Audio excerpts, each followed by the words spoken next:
Welcome to Books in the Woods, where I find good reads in the wild and review them for you. This is number 2, Mona's Eyes by Thomas Schlesser. It is an unlikely international bestseller and the Barnes & Noble Book of the Year, which is even less likely, which I'll explain in just a minute. This is a cold and blustery day, so you're going to hear some wind, but that's okay because it's really beautiful out here. So, why is it unlikely that this was the Barnes & Noble Book of the Year? It's because it smells like a novel, it looks like a novel, they market it as a novel, but it's not really a novel. Here's the concept. A 10-year-old girl may be facing the loss of her eyesight from a mysterious medical problem, so her loving grandfather decides that he's going to take her to see one great work of art per week for a year, so that if she does lose her sight, she'll have this permanent memory of this visual beauty. So each chapter opens with part of her family story, followed by the trip to the art museum and this experience of art with her grandfather. It's written by an art historian, so the explanations of art are really good, as you might expect, and really accessible. They're not academic. And also, because it's set in Paris, there are some of the 3 greatest art museums in the world. The Louvre, which has the oldest art, and the Musée d'Orsay, which has the Victorian period art, and then the Beaubourg, which has the modernist art. So they go all the way through art history in the course of a year by selecting 52 works. So you may be able to tell already that the reason this is not quite a traditional novel is because it's half story and half learning journey.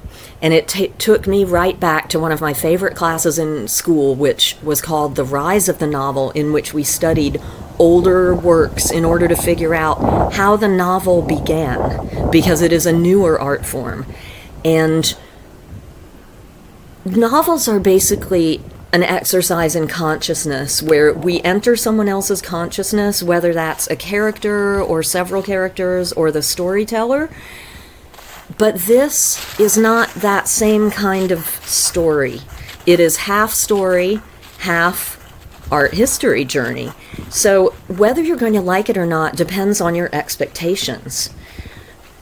If you want a pure immersive story with a strong plot that moves forward all the time, this isn't probably really going to be for you. This is more like stories like Voltaire's Candide or Samuel Johnson's Rasselas, where a young person learns a new lesson in every chapter. So if you know what to expect and you want to immerse yourself, instead of in pure story, in some art history, you're probably going to really like it. If you know, whether you love art and you already are familiar with all the artists and you just want to soak in it, or whether you're new to it and you feel like it's going to give you a really good introduction. So it's designed to be taken in 1 to 3 chapters at a time, I would say. It's not something that you're going to read in one sitting. So I also recommend that you have your laptop open to look up the works, because it enriches the book so much if you're actually looking at the painting they're describing. Some of the artists that you're going to see featured are Botticelli, Rembrandt, Canaletto, Gainsborough, Turner, Whistler, a bunch of the greats, and they often have lessons. So, for example, Degas is Life Must Be Danced, and Kandinsky is Find the Spiritual in Each Thing. O'Keeffe is The World is One Flesh.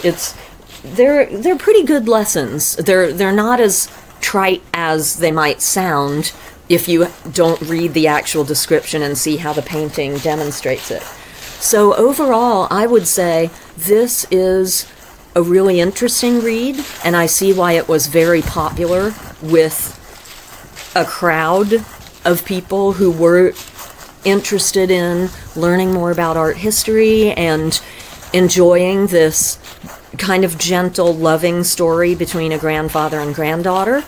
So I do recommend it, and just understand that it's not a novel. It's going to be half novel, half lesson. Oh, and here it is.